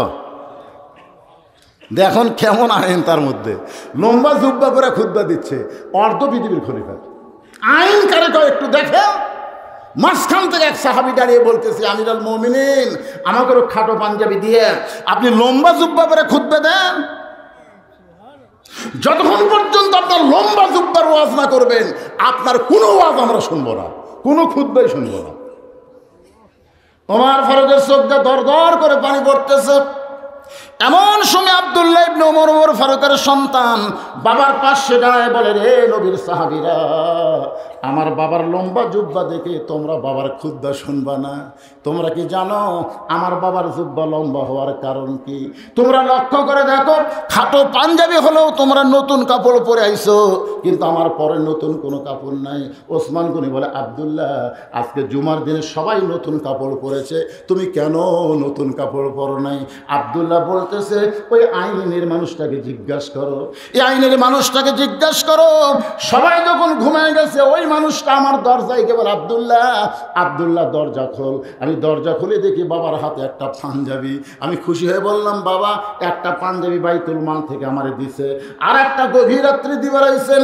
ওমর ফারুক বললেন, ইন্নাল্লাহা ইয়ামুরুকুম আন তুআদ্দুল আমানাতি ইলা আহলিহা ওয়া ইযা হাকামতুম বাইনান নাস আন তাহকুমু বিল আদল। আব্দুল্লাহ রে, আমি তোকে আর একটা পাঞ্জাবি দিবার আসি নাই, এই পাঞ্জাবিটা আমার হয়ে পড়ছে বাদাম। এখন এই ছোট পাঞ্জাবি গায়ে দিয়ে আমি কেমনে খুতবা দেই? তা আব্দুল্লাহ বলে, আমি কি করবো? পাঞ্জাবি দিচ্ছি, ওইটা আমার দান করে দে বাদাম। আব্দুল্লাহ কয়, আপনি হলেন অর্ধ পৃথিবীর খলিফা, আপনি অর্ধ পৃথিবীর খলিফা হয়ে বেটার কাছে দেওয়া পাঞ্জাবি লিখেছেন, আপনি আর একটা নেন। ওমর ফারুক বললেন, ওয়াইদা হাকামতুম বাইনান নাস আন তাহকুমু বিল আদল। মুসলমানের মধ্যে কাউকে যখন হাকিম নির্বাচন করা হয়, সে নিজের ইচ্ছাই কোনো আইন সাপ্লাই দিতে পারে না, আল্লাহর কোরআনের আইন তাকে মেনে চলতে হয়। তুই পারিস তোরটা দে, না পারিস না দে। সঙ্গে সঙ্গে আব্দুল্লাহ তার কাপড়ের অংশটুকু বাবারে দান করে। বাবা নিজের কাপড় তার কাপড় একত্র করে লম্বা জুব্বা বানায় খুতবা দেয়। এখন বলো বাবার খুতবা শোনা যায় কিনা যায়? সমস্ত সাহাবীরা কান্দে। আল্লাহর কোরআনের আইন মেনে যখন কোনো মানুষ চলবে, কোরআন দিয়ে যখন বাংলাদেশ চলবে, মুসলমান এমন ভালো নেতা দেখতে পাবে। অর্থমন্ত্রীর নাম কি মনে ভুলে গেছে? আল্লাহ রাসূল বলে, ওসমান আল্লাহ তোমাকে এত সম্পদ দান করেছে, তোমার এই ভাই আজকে 3 দিন হলে না খেয়ে আছে, 3টা দিন হলে না খেয়ে আছে। কয়টা দিন? 3টা দিন হলে না খেয়ে আছে। আল্লাহ তোমাকে এত সম্পদ দান করেছে, সেখান থেকে তোমার ভাইকে কিছু দিবার পারবা না?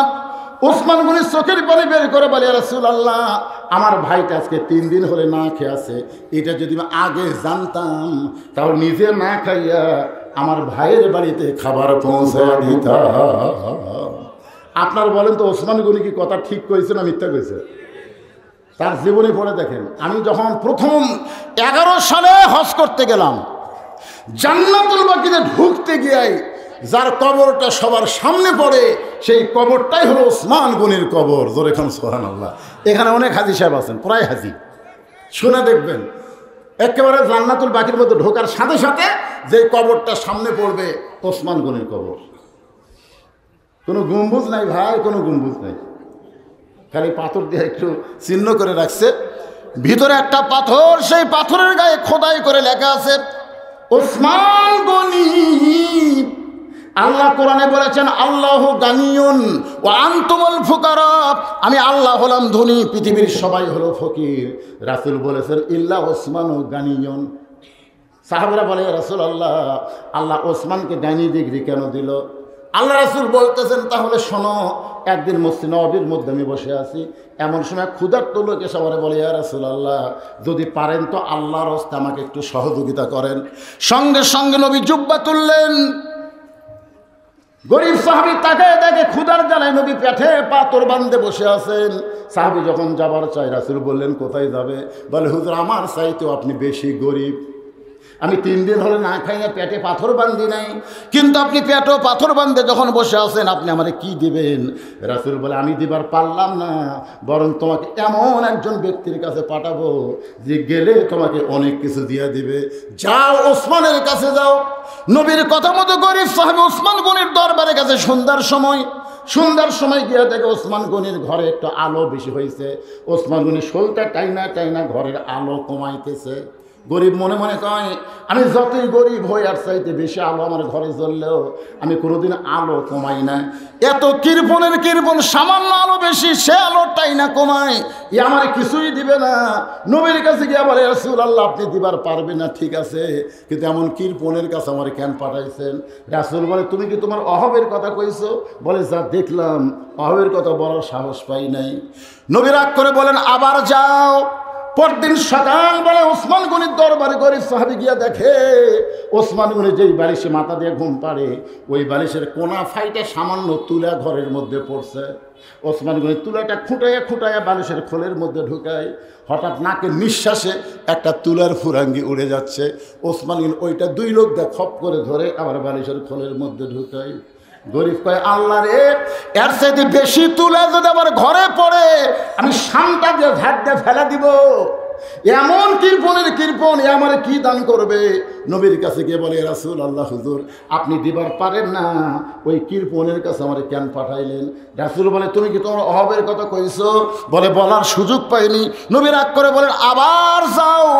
পরদিন সকালবেলায় নবীর কথায় গরিব সাহেব ওসমান গনির দরবারে এসে দেখে ওসমান গনি খালি গায়ে বসে আছে। কি গায়ে?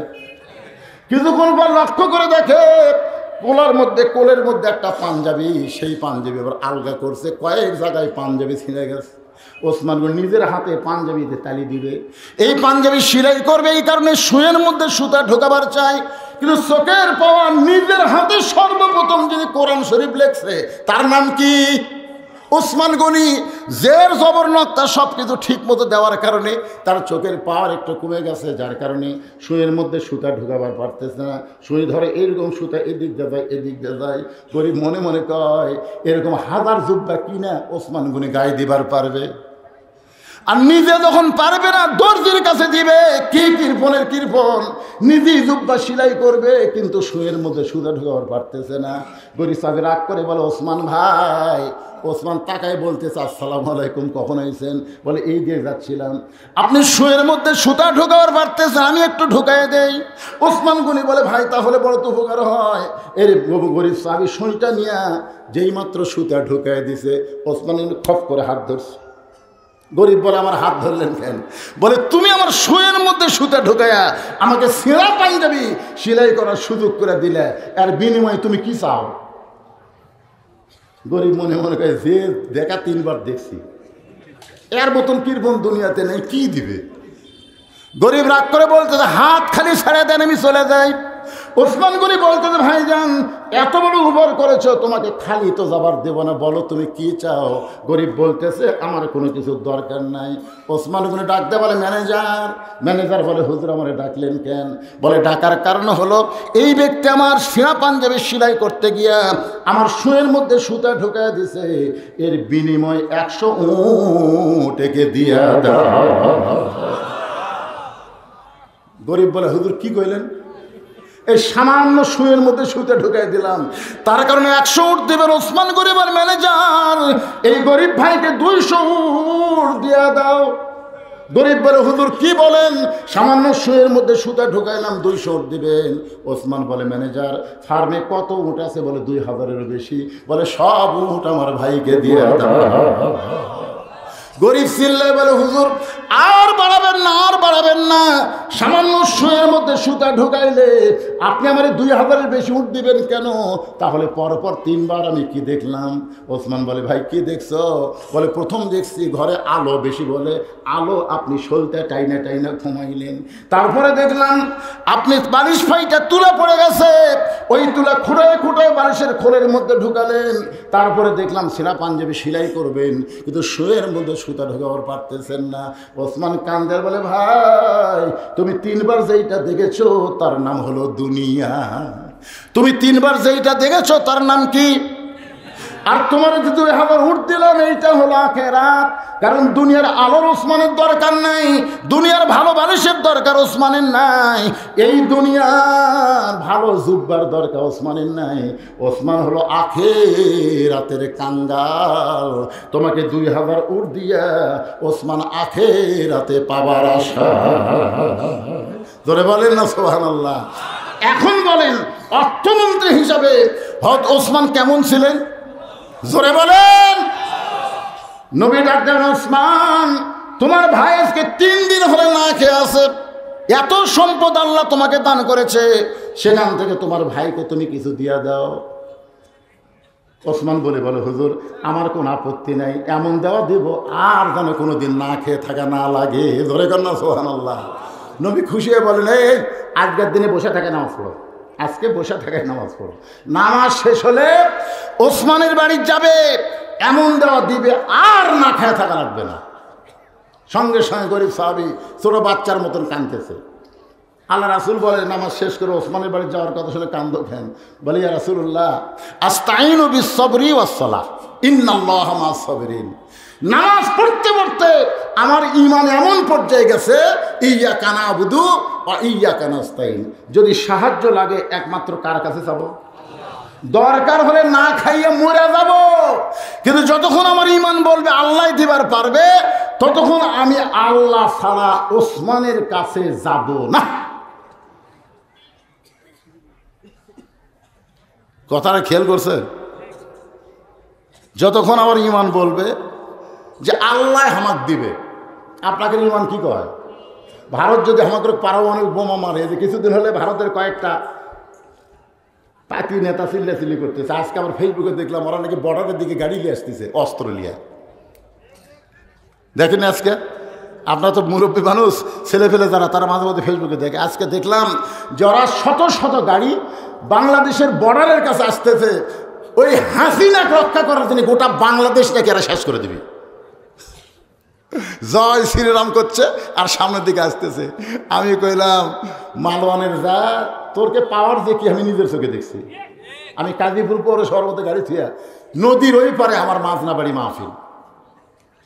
আমাকে বললো, হুজুর গাড়ি তো আপনার ওখানে যাবে না, নৌকা যাওয়া লাগবে। এমন একটা বড় নৌকা, 100 যাত্রী নৌকার ভিতরে। নৌকা যখন নদীর মাঝখানে, এমন সময় আসমানে কালো ম্যাঘ করে একটা বাতাস শুরু হলো। যেই বাতাস শুরু হলো, ওই নৌকার মধ্যে 2টা হিন্দু ছিল। ধরে কারণ কি ছিল? ওই 2টা হিন্দু আমার কাছে আসলো। আজকে হুজুর আসমানে কালো ম্যাঘ করে যে বাতাস শুরু হচ্ছে, কিছু করেন? আমি বললাম, কি করবো ভাই? বলে, হুজুর আজান দেন। আমি কইলাম, কে রে ভগবানের স্যার, তোরা মুসলমান আজান কেমনে বুঝি? হুজুর আমাদের বাড়ি হলো মুসলমান এলাকা, এরকম বিপদ যখন আসে আমরা ভগবান ভগবান করে মুখের ফ্যানটা তুলি, কাম হয় না। কিন্তু ওই মসজিদের মুয়াজ্জিন একবার আজান দিলে কমে যায়, 2বার দিলে ভালো হয়। হুজুর আজান দেন হুজুর। হুজুরকে ভগবান কি কর হুজুর, ভগবান কোনোদিন সব জায়গাত, ভগবান জাগাত, আর মুসলমানের আল্লাহ হলো সব জায়গাত। ধরে গেলাম ঠিক না? তোরা ভগবানের জায়গা ছেড়ে আল্লাহর জায়গাত আসলে ফেরত যাওয়ার পারবো? তাহলে আসিয়া দেখ, তাহলে আসিয়া দেখ। সিলেটের শাহজালাল গৌর গোবিন্দকে যেভাবে তাড়াইছে, আশা করা যায় বেশি বকওয়াস করলে ভারতেও মুসলমান, বাংলাদেশেও মুসলমান, পাকিস্তানেও মুসলমান, সব মুসলমান একত্র হয়ে পৃথিবীর মানচিত্রে কোনো মালওয়ান থাকবে না। ধরে কোন কথা ঠিক কিনা? তোদের গোষ্ঠী লিল্লাহে তাকবীর, ওদের গোষ্ঠীর নাম হলো নমরুদ। জোরে কোন নাম কি? নমরুদ। খালি বারবার বলে, ইব্রাহিম যে আগুন জ্বলাছি রে, যে আগুন জ্বলাছি, খালি একবার তাকে দেখতো, তুই পড়া মাত্রই ছাই রে। ইব্রাহিম নবী একবারও তাকায় না। আল্লাহ কয়, ইব্রাহিম এতবার নমরুদ তাকাবার কয়, তুই একবারও তাকাস না কেন? ইব্রাহিম বলতেছে, হাসবি আল্লাহ নিমাল ওয়াকিল ওয়া নিমাল মাওলা ওয়া নিমান নাসির। আল্লাহ আমি তোমার দিকে তাকায় আছি, আমি তোমার দিকে তাকায় আছি আল্লাহ, আমি আগুনের দিকে তাকানোর টাইম পাচ্ছি না। আল্লাহ কয়, এতবার যখন বলতেছি একবার তাকা। ইয়ানজুরু বিনূরিল্লাহ, সুবহানাল্লাহ বলেন। ইমানের নূরের চোখে ইব্রাহিম নবী তাকায় দেখে আগুনের চূড়াকে আল্লাহ তাআলা শান্তির বাগান বানায়া দিছে। তো ভারতের হিন্দুরা যখন আমাদের পারমাণবিক বোমা মারবি, মনে করেন মানলো, বিমানের থেকে মানলো, বাংলাদেশে পড়ে মিষ্টি তরমুজ হয়ে গেল। আচ্ছা, আমাদের জাতির পিতার জন্য যদি আগুনের সেই লেলিহান শিখাকে শান্তির বাগান আল্লাহ বানাবার পারে, তাহলে মালওয়ানের বাচ্চাদের পারমাণবিক বোমাকে আল্লাহ তরমুজ বানাবার পারবি না? মানে মাটি যেই পড়েছে তরমুজ, বোমা পড়ে তরমুজ হলো। আমাকে অনেক সন্তানেরা তরমুজ খাবার পাচ্ছে না, বাড়ির থেকে বটি চাকু নিয়ে যায়, কাটতিছে আর খাচ্ছে, কাটতিছে আর খাচ্ছে। দূর থেকে দূরবীন যন্ত্র দিয়ে অনুবীক্ষণ দিয়ে দেখি কে রে, আমরা মান্য বোমা, এরা কাটিয়ে খায়। আরে ভগবানের জাত, এরা হলো আল্লাহর দল। ধরে কোন কথা ঠিক কিনা? আসে দেখ, আমি কইছি কমেন্টে, তোমরা বর্ডার খুলে দাও, বর্ডার খুলে দাও, খালি ঢুকুক। শাহজালাল ইয়ামিনের বংশধরকে দেখে দেখ। ধরে কোন কথা ঠিক কিনা? খাজা মঈনুদ্দিন চিশতি রহমতুল্লাহ চাপাত পড়ে পিতি রাজ্যে হারে পড়ে গেছে। জোরে কোন কথা ঠিক কিনা? এই সারা মালওয়ানের জাতিরা বোঝে না যে আল্লাহর জাতের কি ক্ষমতা। তাহলে আসে দেখ রে পাগলা, আসে দেখ। কি মনে করতেছেন? জীবন দিব কিন্তু মালওয়ানের কাছে আমরা ঈমান দিব না। জোরে কোন কথা ঠিক কিনা? মরে গেলে সে মরে না। আবু সাইদ মারা গেছে, আপনার বলেন তো মরছে? মরেনি। আমার এক চাচাতো ভাই ছেলে হয়েছে, আমার কয় ভাই যান আপনি হুজুর মানুষ, একটা ভালো নাম রাখেন তো, আমার ছেলের নাম ভালো। আমি বললাম তোমার ছেলের নাম রাখো আবু সাইদ। যেই কোছে আবু সাইদ কি খুশি, ভাই আমার মনই নাই। আমার ভাই ছেলের নাম তো আবু সাইদ। আমার পাড়াতে আরও 3টা ছেলে জন্মিছে, সবার নাম তো আবু সাইদ। আমি বাড়ির ভাই চেক করলাম, কেড়ে পাগলা আরও আছে তো, মুগ্ধ আছে, ইয়ামিন আছে, ওই নাম তো না হুজুর আবু সাইদই থুই। যে কয়টা ছেলে জন্মিচ্ছে সবগুলার নাম হচ্ছে আবু সাইদ। আমার এক খালার তার মেয়ের আবার একটা মেয়ে হয়েছে। আমার কয় বাবা তুমি তো আলেম মানুষ, একটা মেয়ের ভালো নাম বলো তো। আমি বললাম খালা একটা ভালো নাম আছে হাসিনা। সেই বসে হাসিনা। খালাকে তুই আলেম না জানেন? আমি তোকে বললাম একটা ভালো নাম তো, আর তুই হাসিনা কস? এই তুই জানিস না হাসিনা একটা খুনি? আমি তখন বললাম আল্লাহ রে, হকের পক্ষে যারা জীবন দিয়েছে তারা কোনোদিন মরে না, আর হাসিনা বেঁচে থাকতো মরে গেছে মানুষের অন্তর থেকে। জোরে গন্ধটা ঢুকছে না। কি মনে করতেছে? আল্লাহ কোরআনে বলেন ওয়ালা তাকুলু লিমান ইউকতালু ফি সাবিলিল্লাহি আমওয়াতুন বাল আহইয়াউ ওয়ালাকিন লা তাশউরুন। একটা জিনিস খেয়াল করবেন, আমি আপনাদের শেরপুর কম ওয়াজ করছি, বহু ওয়াজ করছি। আমাকে তুলে দেয় রাত 9:30টায়, ওয়াজ শেষ হয় 12টায়, কিন্তু আজকে আমার তুলে দিছি 11টায়। এই জন্য কেউ যাচ্ছে, কেউ উঠতেছে, কেউ হাঁটতেছে, আমি কোনো কথাই বলতেছি না। যা পারিস কর তোরা, কারণ টাইম মতো তুলে দেয়নি। এই আব্দুর রহমান আমার দাওয়াত দিয়েছে 2 তারিখে। ধরে কোন কয় তারিখে? কথা কন না কেন ভাই? ওর কাছে একটা কাগজ, আমি দাওয়াত গ্রহণ করছি 2 তারিখের দাওয়াত। এখন ঘড়ির দিকে তাকে দেখেন 3 তারিখ। এখন আপনারা কোন 2 তারিখের দাওয়াত দিয়ে 3 তারিখে খাটিয়ে দেওয়া ঠিক আছে?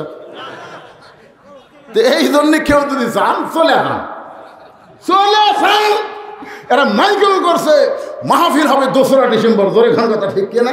12টার পরে 3রা ডিসেম্বর হচ্ছে। মন চাই চলে যান তো। আপনার যত চলে যাবেন আমি তত তাড়াতাড়ি শেষ করে পারবো। জনগণ কবে লোক উঠে গেছে, আমার কি দোষ?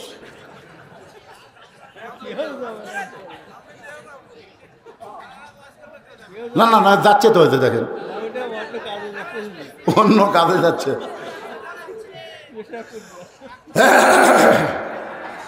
কে রে ভাই জানে রে, পিছনে যারা দাঁড়িয়ে আছেন, খালি আপনি কোরআনের মাহফিলে বসেন, এই মাহফিল আপনার জান্নাতের সাক্ষী হবে। খালি বসে দেখেন, দাঁড়িয়ে থাকলে কাম হবে না ভাই। বসেন, যারা উঠে চলে গেছে চলে গেছে। সিটা পাতান বেশিক্ষণ রাখা যায় না, বাতাস দিলে আর উড়ে যায়। জোরেক্ষণ কথা ঠিক কিনা? আপনারা দানাদারি বান্ধ হয়ে বসেন তো। আমি যে আলোচনাটা করতেছি একটু মনোযোগ দিয়ে শোনেন। সাহাবী বলতেছে ইয়া রাসূলুল্লাহ, যতক্ষণ আমার ঈমান বলবে আল্লাহ আমাকে দিবে, আল্লাহ আমাকে দিবে, ইয়াকা নাবুদু ওয়া ইয়াকা নাস্তাইন, আমি গোলামি করি কার? তাহলে চাবো কার কাছে? যতক্ষণ আমার ঈমান বলবে আল্লাহ আমাকে দিবে, দরকার হলে না খাইয়া মরে যাব, কিন্তু আল্লাহ ছাড়া ওসমানের কাছে আমি যাব। যাওয়ার কইছে কে? নবী। নবী যাওয়ার কইছে কে? আর আল্লাহ কি কয়? ওমা মিন দাব্বাতিন ফিল আরদি ইল্লা আলাল্লাহি রিজকুহা। পৃথিবীতে এমন কোনো বিচরণশীল প্রাণী নাই যার রিজিকের ব্যবস্থা আল্লাহ করেনি। আপনার বলেন তো, 90% মুসলমানের দেশে আগডম বাগডম ঘোড়াডম সালে ঢাক ঢোলক ঝাঁঝর বাদে এই মিথ্যা শিক্ষা যারা দেয় তাদেরকে সরকার মাস গেলে 50,000 টাকা বেতন দেয়। আর জালিকাল কিতাবুল আলাইহি হুদাল্লিল মুত্তাকিন, এই মাদ্রাসায় যারা শিক্ষা দেয় এদেরকে সরকার 1 টাকাও দেয় না। আপনারা বলেন তো, যেই সরকার প্রাইমারির দাম বুঝলো, হাফেজি মাদ্রাসার দাম বুঝলো না, এই সরকার মরে গেলে কোনো আলেম তার জানাজা করা যাবে না। জোরে করে কথা বলা লাগবে ভাই। কি বুঝতেছেন? আকডুম বাকডুম দিয়ে জানাজা হবে, তাহলে আল্লাহ হকবার ঠিক থাকবি, ভিতরে একটাও দোয়া চলবি না। জোরে করে কথা দেখছি না। আমি আগে খোঁজ নেই, জানাজা তো আমাকে বহু লোক করবার কয়, আগে যাই আমি শুনি কে ভাই এই বেঁচে থাকতে কোন দল করছে, তখন বলছে যেহেতু ওই দল, তখন আমি বুঝি তো এই বাজার থেকে শয়তানের দল করছে। একা আল্লাহর দলের জানাজা করা যাবে না তো, কারণ দোয়া কি জোরে পড়া লাগে না মনে মনে? আগে আল্লাহ আকবার কয়া যা আছে ভাই, ওই খালি ব্যথা হলে ওই বললো চলবি না, আমাকে দোয়া করতেন তোরা করে কথা দেখে। কি মনে করতেছেন 90% মুসলমানের দেশে প্রাইমারি সরকারি বেতন পায়, আর হাফেজ মাদ্রাসার জন্য চাঁদা তুলে চলান লাগে? কি আগামীতে আমরা কোরআনের বাংলাদেশ দেখব, সব প্রাইমারিকে একদম বাগদমকে কবর দিয়া জালিকাল কিতাবুল আরাইবা বিহুদাল লিল মুত্তাকিন, কোরআনের শিক্ষা সর্বোত্তম দেওয়া হবে। জোরে কোন কথা ঠিক না? আপনার ছোট বাচ্চাকে একদম বাগদম না দিয়ে কোরআনে শিক্ষা দেন, দেখবেন ছেলের পরিবর্তন। ছেলে বাপক সালাম দিচ্ছে, আসসালামু আলাইকুম, ইয়াকফিরুল্লাহ আলাইকুম। বাপ কয় খেয়ে বাজান, হুজুর শিক্ষা দিচ্ছে, বাড়ির যে বাপক সালাম দিয়ে মুসাফা করবা। আর প্রাইমারিরা সালাম শিক্ষা দিচ্ছে, খাড়া হয় পেশাব করে, জিজ্ঞাসা হয় বসিস না কেন, তোর স্যার তোকে শিখাইনি কেমনি পেশাব করা লাগে? ও কে চাচা যে কি কন, প্রাইমারি পেশাবখানা যদি আমার স্যারই খাড়া হয় পেশাব করে। আজকে সেই স্কুলের অবস্থা দেখেন, আর এই মাদ্রাসার খবর দেখেন। একটু মনোযোগ দিয়ে শুনবেন। সঙ্গে সঙ্গে নবী বললেন আজকে নামাজ দেরিতে হবে, আজকে নামাজ দেরিতে হবে। ওই দুর্বল সাহাবীর কথা শুনে নবী বললেন আকামত হয়ে গেছে, তারপরেও নামাজ দেরিতে হবে। এখান থেকে বোঝা গেল ইমাম ইচ্ছা করলে নামাজ কোনোদিন আগেও পড়াবার পারবে, তাই বলে অক্তের আগে না, কোনোদিন আগেও পড়াবার পারবে, আবার কোনোদিন দেরিও করতে পারবে। জোরে কোন ঠিক কিনা? কিন্তু বাংলাদেশের ইমামেরা যদি একটু দেরি করে, দেখবেন শেষে মুসল্লি আইছে, ইমাম সাহেব জুম্মার দিন একটু ওয়াজ, একটা পয়েন্টের উপর আরে 1 মিনিট লাগবে, কয় মিনিট? উনি ঢুকাই, হুজুর কি আপনার কি সময় জ্ঞান নেই? ইমাম সাহেব বলতেছে আমার ভুল হয়ে গেছে ভাই, আজকের মতো এখানে আলোচনা সমাপ্ত করা হলো। ওই শালা সবার শেষে এসে আগে নামাজ পড়ে বাড়ির জন্য, ওই মসজিদের মধ্যে ঘড়ি দেখে, ওই বাজারে চা খাবার গেলে একবার ঘড়ি দেখে না। জোরে কোন কথা বলে? এরকম মুসল্লি আছে না? নাই? আর ইমামগুলা মসজিদের মুসল্লিরা যা খায় তাই সেই মোতাবেক কাম করে। আল্লাহ নবী বলে আজকে নামাজ দেরিতে হবে। এই বলে নবী মেহরাব থেকে ওই দুর্বল সাহাবীর দিকে যখন পা বাড়াইছে, মেহরাব থেকে নবী ওই দুর্বল সাহাব, মসজিদ নবী বিশাল মসজিদ, ওই মেহরাব থেকে দুর্বল সাহাবীর দিকে নবী যখন যাবার চায়, এমন সময় আইন মন্ত্রী ওমর আল্লাহ নবীর সামনে দাঁড়ায় বলতেছে ইয়া রাসূলুল্লাহ, হুজুর আপনার জুতার পরশে আল্লাহর আরশ ধন্য হয়ে গেছে, সেই নবী দুর্বলের কাছে কেন যাচ্ছেন? বরং আপনি হুকুম করেন অক্সিয়ান দোলা করে ধরে এনে আপনার সামনে হাজির করতেছি। আপনার বুঝতে পারছেন আমি কি কইলাম? যে হুজুর আপনার জুতার পরশে আল্লাহর আরশ ধন্য হয়ে গেছে, আপনি কেন চাচ্ছেন? আপনি কেন হুকুম দেন ওকে এরকম শান করে নিয়ে এসে আপনার সামনে বসাচ্ছি? আল্লাহ রাসূল বললেন ওমর মুখ সামনে কথা বলো, মুখ সামনে কথা বলো, আমি নেতা যা করব সেটাই তোমাকে মানা লাগবে। আল্লাহ কোরআনে বলেছেন আমার নবী যেটা করবে মা তাকুমুর রাসূলু ফাখুযুহু ওয়া মা নাহাকুম আনহু ফান্তাহু। আমি নবী যাবার চাচ্ছি, আর তুমি কেন তাকে আমার কাছে আনবার বলতে চাচ্ছ? তোমার দুই চোখ দিয়ে দুর্বল দেখতেছো, ইয়ানজুরু বি নূরিল্লাহ, নূরের চোখ দিয়ে একবার দেখো তো ওখানে কে বসে আছে। সুবহানাল্লাহ। দুই চোখ দিয়ে দেখতেছে দুর্বল বসে আছে, একবার দুই চোখ বন্ধ করে অন্তর চক্ষুতে তাকে দেখো তো এই মালটাকে। সুবহানাল্লাহ। আজকে আপনার দুই চোখ দিয়ে দেখতেছেন এমপির বাড়ি পুড়িয়ে দিল, এমপির হরিণ খাইল, খেরে পাগলা দুনিয়ার বাড়ি পুড়িয়ে দিছে, মরার পরে ওর উপরে কি হবি একবার চিন্তা করো। একবার চিন্তা করো, বাংলাদেশের একটা আওয়ামী লীগ মরলে একটা লোক ইন্নালিল্লাহ পায় না, সব লোক আলহামদুলিল্লাহ কয়। জনগণ কথা ঠিক না? আপনারা বলেন তো, কোনো মানুষ মরে গেলে জনগণ যদি আলহামদুলিল্লাহ কয়, এটা কি কষ্টে কয় না খুশি হয়ে কয়? তোরা এমন কি অকাম করলি যে মরে গেলে মানুষ ইন্নালিল্লাহ না কয়, আলহামদুলিল্লাহ কয়? অন্তরের চক্ষু দিয়ে তাকায় দেখেন, দুনিয়ার বাড়ি যখন পুড়ে দিছে, মরার পরে কবরের খবর কি হবে একটাবার মুসলমানের চিন্তা করার দরকার আছে না?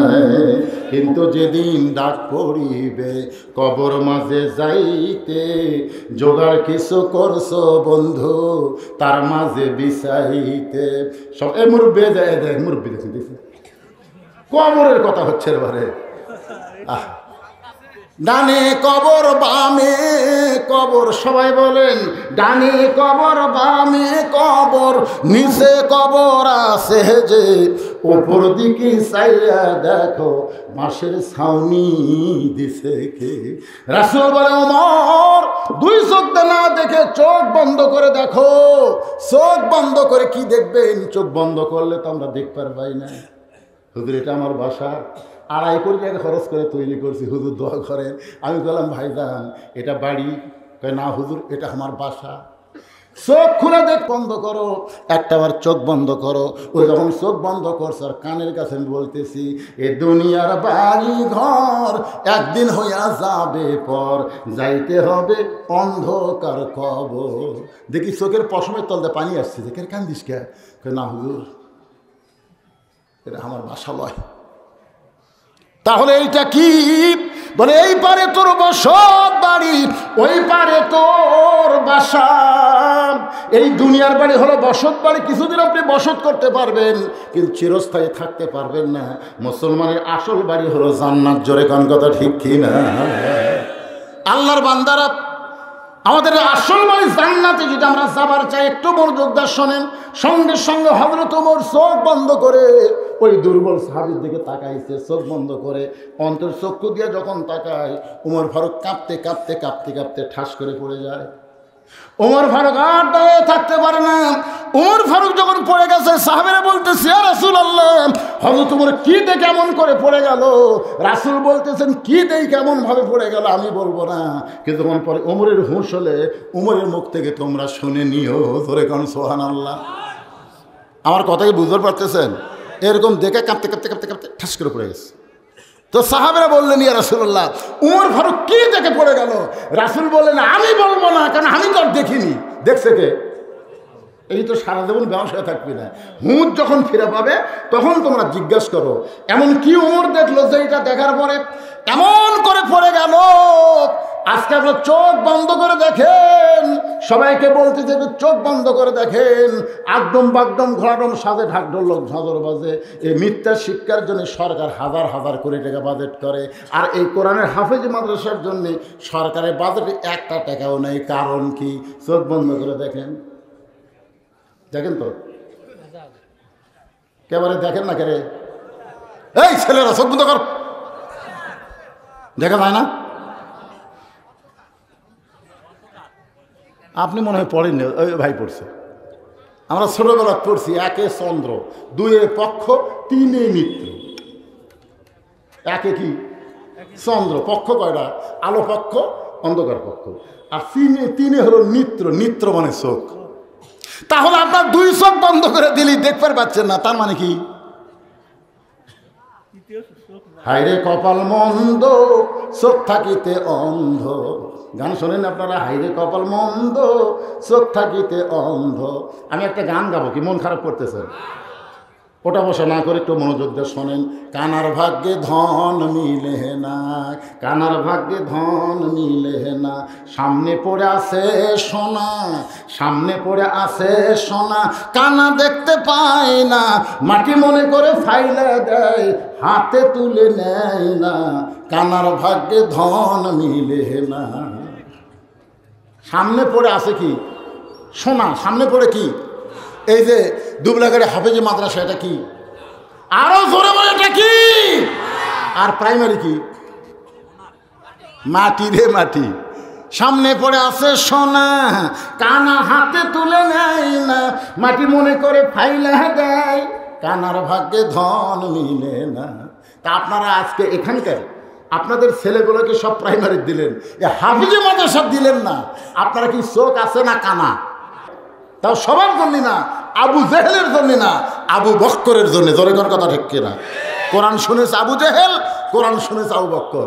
আবু জেহেল কোরআনের শত্রুতা করেছে, আর আবু বক্কর কোরআনের জন্য জীবন দিবার চাইছে। জোরে কোন কথা ঠিক কিনা? আমার সামনে যারা বসে আছেন এই শেষ মুহূর্তে, বেশি লোকের দরকার নাই, 300 জন। কয়জন সংসদে কয়জন লাগবে?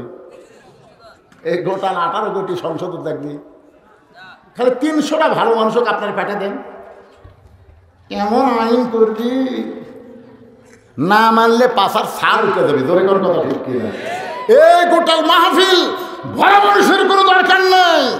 যে কয়জন মানুষ বসে আছেন একটু মনোযোগ দিয়ে শুনবেন ভাইজান, এই কথাগুলো একটু মনোযোগ দিয়ে শুনবেন, আগামীকাল আমার রিপ্লাই করবেন। কি কথা বলতেছিলাম? ওমর ফারুক যখন বলবার চায়, কি দেখছে এমন সময় লক্ষ্য করে দেখে তার পাশে শিক্ষামন্ত্রী দাঁড়ায় আছে। কি মন্ত্রী? শিক্ষামন্ত্রী সম্পর্কে রাসূল বলেছেন, আনা মাদিনাতুল ইলমে ওয়া আলিউ বাবুহা, আমি হচ্ছে ইলমের শহর, আলী হচ্ছে তার দরওয়াজা। জোরে কেন সুবহানাল্লাহ। তার মানে কি বুঝতেন? শিক্ষামন্ত্রীর মধ্যে কয় প্রকার গুণ আছে, কত এলেম আছে আপনার জানেন?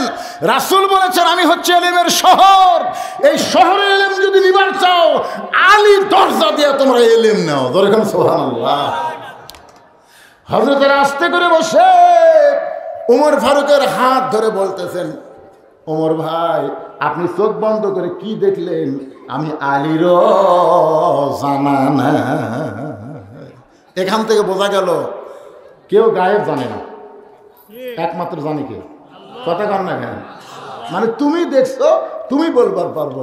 আমি যতই জ্ঞানী হই আমার বলার এলেম নাই। আমরা সকলেই বিশ্বাস করব গায়েবের 1 নম্বর মালিককে। আরো জোরে। রাসূল বলেছেন আমি যা জানি তোমরা তা জানো না, আমিও জানি না যতক্ষণ পর্যন্ত আল্লাহ পাক আমাকে না জানান। তাহলে আগে জানি কে, তারপরে জানি কে, তারপরে জানি কে, তারপরে জানি হচ্ছে আলী। কারণ আমি হচ্ছে এলেমের শহর, আলী হচ্ছে তার দরজা। কথাটা বুঝতে পারতেছেন না? আগে জানি কে, তারপরে জানি কে আল্লাহ নবী, তারপরে জানে হযরত আলী। কিন্তু সে আলী বলতেছেন ওমর ভাই চোখ বন্ধ করে আপনি কি দেখে কাঁপতে কাঁপতে পড়ে গেলেন? আমি আলীরও জানা যাই। সঙ্গে সঙ্গে রাসূল বলে ওমর তুমি যা দেখছো সমস্ত সাহাবীর মধ্যে বলে দাও। হযরত ওমর বলতেছে রাসূলুল্লাহ আমি চোখ বন্ধ করে দেখতে পাই যে ব্যক্তি বসে বসে নামাজ পড়বে, আপনি মেহরাব ছেড়ে যার কাছে যাবার চাইছিলেন, প্রথম দিকে আমি একটু রাগ করেছিলাম, কারণ আপনাকে বলেছিলাম আপনার জুতার উপর সে আল্লাহর আরশ ধন্য হয়ে যায়। হুজুর আপনি যাবেন কেন? আমি আপনাকে আপনার কাছে ওকে হাজির করে দেই। এইটা রাগ করে আমি চোখ বন্ধ করেছিলাম। চোখ বন্ধ করে দেখতে পাই ওই দুর্বল সাহাবীর ঈমান এত পাওয়ারফুল ঈমান, ওই দুর্বল সাহাবীর ঈমানটা খুলে যদি আসমানে লেগে দেওয়া হয় সূর্যের চাইতেও বেশি আলো দেবে। আপনার বলেন তো ঈমানের পাওয়ার আছে না নাই? এর ধরে আছে না নাই? বাংলাদেশের মুসলমান ভারতের হলো মালওয়ান। আমাদের ঈমানের পাওয়ার কি? সবাই বলেন হাসবি আল্লাহ নিমাল ওয়াকিল ওয়া নিমাল মাওলা ওয়া নিমান নাসির। ফিরআউনের সাথে কম সৈন্য ছিল? কোন ইতিহাসবিদ লিখেছে লক্ষ লক্ষ সৈন্য ছিল, তাদের হাতে অস্ত্র ছিল। মুসার সাথে সামান্য কয়েকজন দুর্বল না খাওয়া পাটি, সামনে সাগর। ফিরআউনকে কেড়ে মুসা ভালোই তো দৌড়ালো, এখন দৌড়াতো, এখন দৌড়া, সামনে সাগর, আর দৌড়ার পারবি? একবারও মুসা নবী সাগরের দিকে তাকায় না, তাকে আছে কার দিকে? নাসরুম মিনাল্লাহি ওয়া ফাতহুন করিব ওয়া বাশশিরিল মুমিনিন। আল্লাহ আমরা যদি তোমার মুমিন হই তাহলে তোমার কাছে আমরা সাহায্য চাই, তুমি অবশ্যই আমাদেরকে সুসংবাদ দিবা। তোর কোন কথা ঠিক কি না? কার দিকে তাকা আছে? আল্লাহ কয় কেরে মুসা, এই ফেরাউন বারবার সাগর সাগর কয়, একবার তাকালে কি হয়? একবার তাকা। মুসা নবী তাকায় দেখে পানির স্রোত, বিশাল সাগর, আল্লাহ বলে হাতের মধ্যে কি বলে? লাঠি, মার বাড়ি। লাঠির বাড়ি মারছে, একে 12 লাইন রাস্তা হয়ে গেছে। আল্লাহ কয় মুসা নাম। মুসা বলতেছে আল্লাহ আমাকে নামা দিকে তোরাও নাম। আচ্ছা ঠিক আছে, তোরা আগে নাম, আগে তোরা নাম, আগে মুগ্ধ ইয়ামিন আলামিন, আগে তোমরা নামো। আবু সাইদ জীবন দেওয়ার পরে তোমরাও জীবন দেওয়া শুরু করো, তারপরে ফেরাউনের গোষ্ঠীর কি হয় দেখতে পাবা। ধরে কার কথা ঠিক কিনা? আয় রে, কি মনে করতেছেন ভারতের হিন্দুর বাচ্চারা লাগবার চায়? আল্লাহ আমাকে সাগর রাস্তা বানা দিবি, আর তোর ফেরাউনের মতন চুবড়া মারবি। ধরে কথা কর না কেন? আপনার মনে করতেছে আমার ওয়াজ খালি আপনাকে এই দুবলে গাড়ির মধ্যে থাকতেছে? এই মালগুলো কি আমেরিকা বলেন, রাশিয়া বলেন, ব্রিটেন বলেন, ফ্রান্স বলেন, সৌদি আরব বলেন, মালয়েশিয়া বলেন, পৃথিবীর যত দেশে বাংলাদেশে আছে প্রত্যেকটা বাংলাদেশি অন্য বক্তার ওয়াজ শোনার সাথে সাথে বন্ধুদের ওয়াজ একবার দেখে। ওরা দেখতে চায় যে হুজুর দুবলে গাড়ি সেই মারামার দিতে রে। এমনকি ভারতের হিন্দুরাও দুই একটা। ওরে বাবা রে, বর্ডার আর খুলবি, বর্ডার বন্ধ। যে ডোজ দেওয়া দিছে হাই রে বিসমিল্লাহ করে যদি মারে ভাই, একটা ভগবানের জাতির বাঁচার বুদ্ধি নেই। কথা একটু জোরে বলেন, দরকার জীবন দেব কিন্তু কোন বাতিলের সঙ্গে মুসলমান আপোষ করবে না। জোরে আরে লক্ষণ সেনের মতন যে হাসিনা বাংলাদেশ শার্ট পরলে গেছে, আর সেই হাসিনা গিয়ে তোরা বাংলাদেশে যুদ্ধ করবো? আয় ডোনাল্ড ট্রাম্প যেদিন ক্ষমতা ভোটে জিতলো বুঝলেন, সেদিন মোদী সরকার ভাবছিল যে ডোনাল্ড ট্রাম্প তখন জিতিছে, এখন হাসিনা সহজ হবে। তো ডোনাল্ড ট্রাম্পকে মোদী সরকার বলতেছে বাংলাদেশের প্রধানমন্ত্রী হাসিনা আমার দেশে আশ্রয় নিছে, কি খবর? ডোনাল্ড ট্রাম্প বলতেছে এই মেয়াকের সাথে আমার কোনো খবর নেই।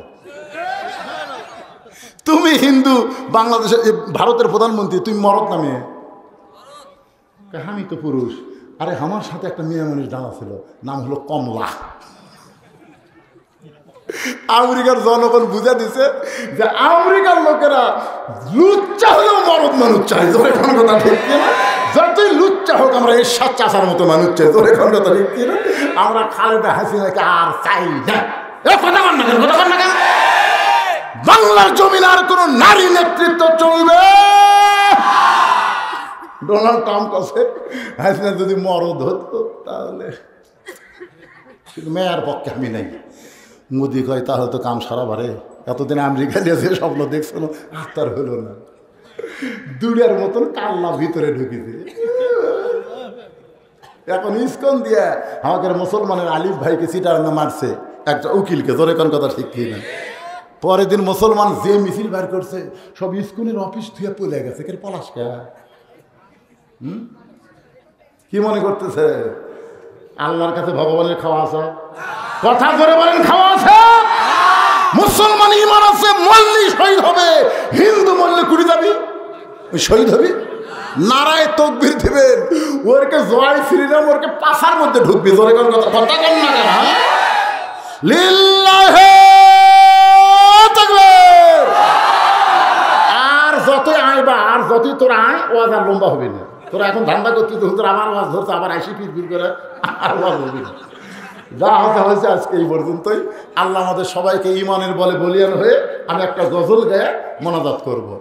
ইমানের দাবি যদি কোরবানি হয়, সেই দাবি ঘরে বসে থাকা নয়। আপনার বলেন তো ফিলিস্তিনের মুসলমানেরা ঘরে বসে আছে? ইমানের দাবি যদি কুরবানি হয়, সেই দাবি ঘরে বসে থাকা নয়। ইমানের দাবি হলো কিছু বিনিময়, সেই বিনিময় যদি কলিজার ঘাম হয়, সেই ঘাম দিতে যেন তৈরি থাকি। ওগো দয়াময় আমার আল্লাহ দয়াময়। ইমানের দাবি হলো অগ্নিশিখা, হিন্দুদের বিরুদ্ধে চলতে শেখা। ইমানের দাবি হলো অগ্নিশিখা, বাতিলের বিরুদ্ধে জ্বলতে শিখা। সে আগুনে জ্বলে জ্বলে, সে আগুনে জ্বলে জ্বলে দিব ইমানের পরিচয়। ইমানের দাবি ঘরে বসে থাকা নয়। আল্লাহ তাআলা আমাদের সকলকে ইমানের বলে বলিয়ান করুক। সকলে বলে আল্লাহুম্মা আমিন। এখান থেকে শিক্ষা, ইমান যদি বলবান করতে চান তাহলে ফজরের নামাজ জামাতে পড়া লাগবে বাজান। দুই একজন ঠিক ঠিক কয়, বাদ বাকি কথা কয় না। 5 ওয়াক্ত নামাজ আল্লাহ যেন আমাদের সবাইকে জামাতের সঙ্গে আদায় করার তৌফিক দেয়। ধরে বলেন আমিন। আস্তাগফিরুল্লাহ, সকলে পড়েন আস্তাগফিরুল্লাহ আল্লাযী লা ইলাহা ইল্লা হুয়াল হাইয়ুল কাইয়্যুম ওয়া তুবু ইলাইহি। আল্লাহুম্মা সাল্লি আলা মুহাম্মাদ, আল্লাহুম্মা বারিক আলা মুহাম্মাদ, আল্লাহুম্মা আমিন। আল্লাহ, সেই মাগরিবের নামাজের পর থেকে রাত এখন 1:45 বাজে গেছে। এই দীর্ঘ সময় পর্যন্ত তোমার পাগল বান্দা বান্দিরা আরামের বাড়ি ঘুমকে বাদ দিয়া কোরআন হাদিসের মহব্বত কলিজার মধ্যে নিয়া এই জান্নাতের বাগানে বসে বসে আলোচনা শোনার শেষে আমি গুনাহগারের সঙ্গে রহমতের দরজায় ফকির হয়ে দোকানা হাত তুলেছি।